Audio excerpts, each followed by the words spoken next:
আওলাদে রাসূল মাদনী রহমাতুল্লাহ আলাই বাংলাদেশে আসতেন, বিশেষ করে সিলেটের জমিনে বেশি সময় কাটাতেন। হাজারো মানুষ মোলাকাতের জন্য আসতেন।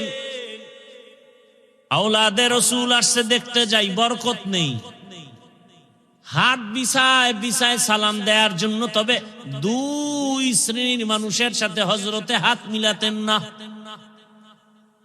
একদল যাদের দাড়ি কাটা ছাটা ক্লিন, বলতো তুই রসুলের দুশ্মন, কলিজায় আঘাত দিছ, তুই আসছ আমারে সালাম দিতে, সুন্নাত মানো, ফরজ বাদ দিয়া, বের হ দুশ্মন। রসুলের সামনে কিভাবে দাঁড়াবে দাড়ি ছাড়া? রসুল তো শাফাআত করবেন না। আরেক দলের সাথে হযরত হাত মিলাইতেন না, যারা সাহাবায়ে কেরামের বিরুদ্ধাচরণ করে, বলতেন তুমিও রসুলের দুশ্মন, বের হও আমার থেকে। রসুলের দুশ্মনের সাথে কোনো সুন্নতের আদান প্রদান হতে পারে না। অনুরোধ করে বলছি, রে যুবক, পর্দার আড়ালের মা বোনেরা, আপনার মতো কত মা কত বোন এলাকায় আছে, এখনো নামাজ ছাড়ে না, বেপর্দায় চলে না। আপনারা কেন পারেন না রে মা? এখনো সময় আছে, তওবা করেন।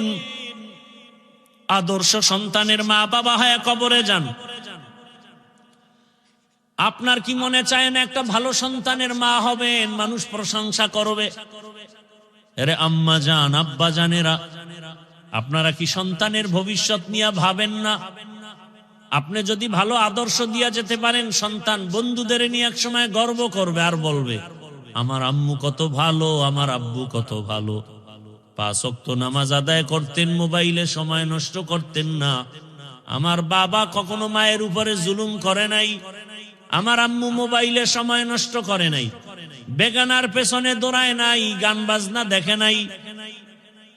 সন্তান গর্ব করবে আর দোয়া করবে।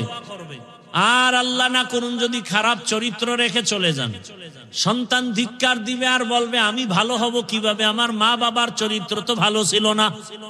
দুইজন মিলে শুধু ঝগড়া করত, গালাগালি করত, মোবাইল নিয়ে পড়ে থাকতো, নামাজ নাই, রোজা নাই, তেলাওয়াত নাই।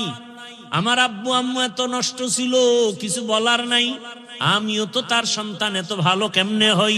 এরে আব্বা জানেরা, আম্মা জানেরা, এখনো সময় আছে, তওবা করেন। আর বেপরদায় চলবেন না, মোবাইলে সময় নষ্ট করবেন না।